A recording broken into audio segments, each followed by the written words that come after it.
Moving on, I want to welcome to the stage Ava Wettrick, the host of the Mentor Z podcast. Okay, guys, so her title is already amazing.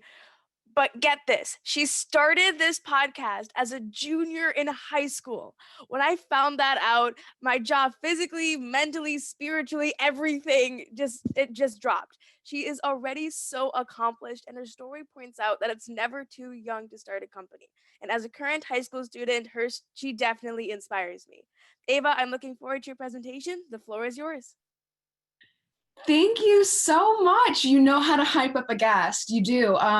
Yeah, I've done a lot of fun things in life. I did as a junior in high school. I began the Mentors podcast, which is essentially a fun way of saying I got mad at the world around me. I was on a 7-hour car drive with my dad.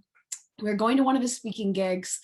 And it was soon to be one of my first speaking gigs. I didn't know it at the time, but for no reason, he threw me up on stage with a ton of people and said, Ava, do something, dance, say something. So, but in the car before that, we were listening to the radio and something celebrity gossipy went on. And I got so frustrated because I was like, Dad, why does my generation care?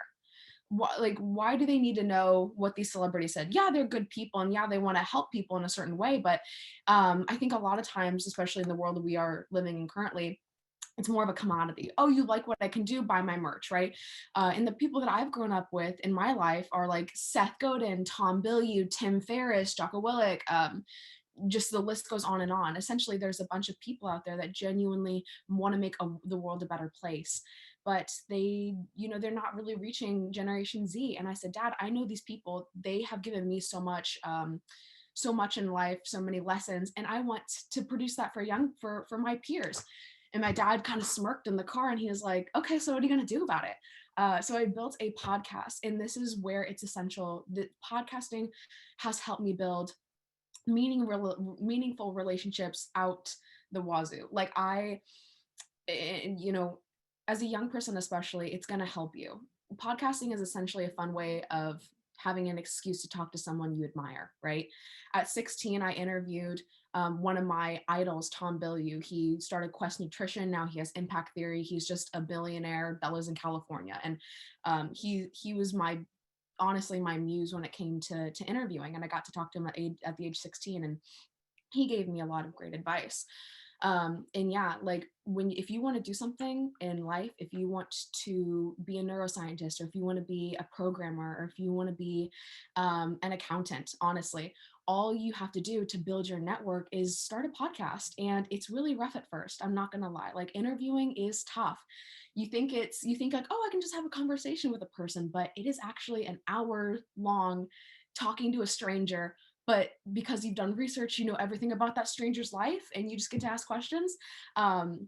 And it's never pretty when you start out anything new. I think everyone can attest to that. But over time, I built up the nerve to keep asking, keep talking to people, keep interviewing people, and that's gotten me to some really great places. And honestly, it has a lot to do with my network, right? People know people, and people bring people to me, or people fly me out and send me to weird places like the United Nations. So, and I really wanted to talk to young people, especially about the importance of that networking and how to do it properly, or how to do it in the best and the most effective way possible, especially virtually.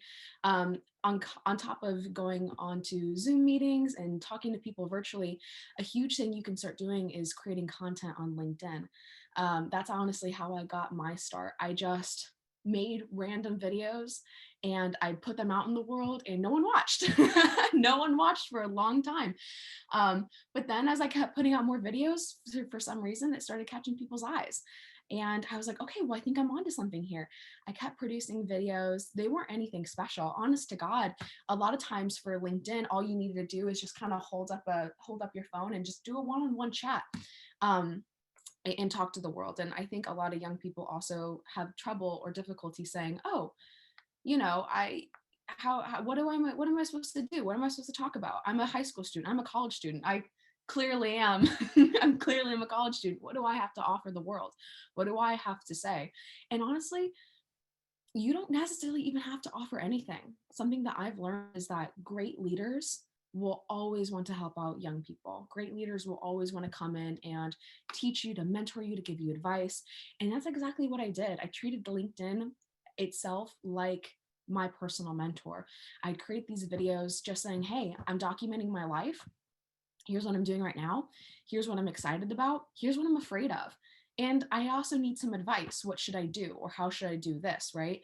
And that gained a lot of traction with a lot of people because the majority of LinkedIn is a bit older. So they really loved the idea of a young person coming on and asking for their advice. Right. And that definitely sprung me into, again, more networking opportunities, getting to talk to more people. And again, when it comes to building meaningful relationships, what's the worst that can happen most of the time? Meaningful relationships always begin with um, with a hello, especially online. You don't know them, or you might know them, and but they probably don't know you. So you really have to go out of your way, do some research, and reach out to those people and say, hey, I saw your interview with so and so, or I read an article that you produced. I watched some of your content videos, right? And I have some questions, or I'd really like to talk to you about these things. When you personalize it, when you make it feel more homey to them, they're definitely going to respond to you, and you'll get a wealth of knowledge from them, and they'll definitely appreciate you a lot more because you're not automating messages and just sending it out to everyone who will, click on your profile, right? um, and again, like, it's just, networking has taken me a lot of amazing places, and I just really wanted to come on here and ask questions and help you guys, everyone that's a young person trying to make it in this world, what you guys need in order to spring launch yourself into 20,000 LinkedIn connection network or 10,000 Instagram page profile, because that's what I'm here for. That's what I want to talk about. Well, thank you so much, Ava. I guess my question for you is, what is one of what is your your favorite connection? You mentioned you mentioned you've talked to a lot of people. You went to the UN. You have a whole wide network. Which has been the one that's absolutely your favorite? If you look back on it as your most treasured connection. Oh my God. Okay, I can definitely answer that. So I think one of the weirdest ones that I've been able to encounter was when I did go to the United Nations, and I was like the only American in the room. That was weird. I did not. It was kind of funny because it was between Trump's presidency, and they were like, "So, do you want to talk about politics?" And I was like, "Please don't." I was like, I'm just here to learn about everyone else, and but people recognized me globally from LinkedIn. People from India, people from like Pakistan, people from Russia actually knew me from my content. And I thought that was the weirdest thing ever. But my favorite connection, she has been a lifelong friend of mine since then. And also most of my friends are in their 40s, is Tima. If anyone wants to follow Tima, go right ahead. I will send her link everywhere. She's the most kind, considerate, loving person on earth.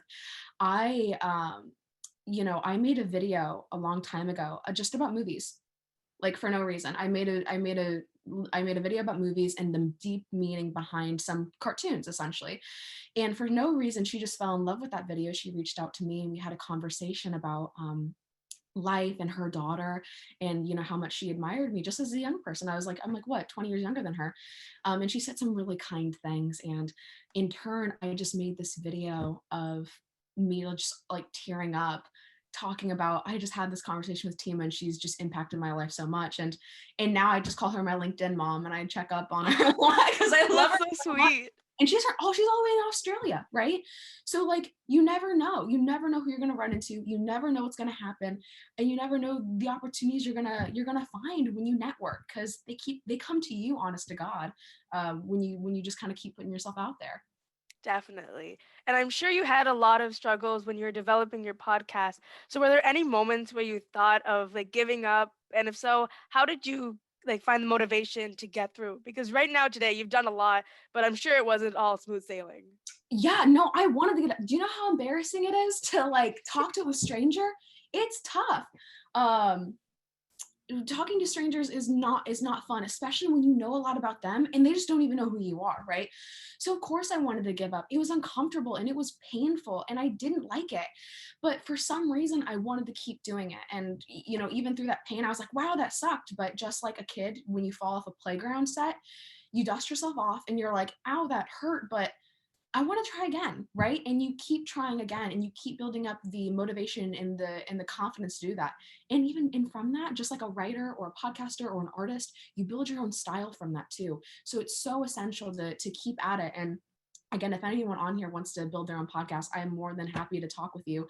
I'm currently getting technically like paid for my work and for my research for podcasting. So it does take you a lot of places. You can make money eventually. It's kind of like a YouTube channel. Oh my God. Well, When thank you so much, Ava. You were an absolute joy to listen to, and a lot of what you said resonated with me. And I think I'm going to be starting my podcast soon, so I'll reach out a little bit. perfect. Yeah. And again, I'll be answering questions in the chat online because I see some coming in. But again, thank you so much for having me. Thank you.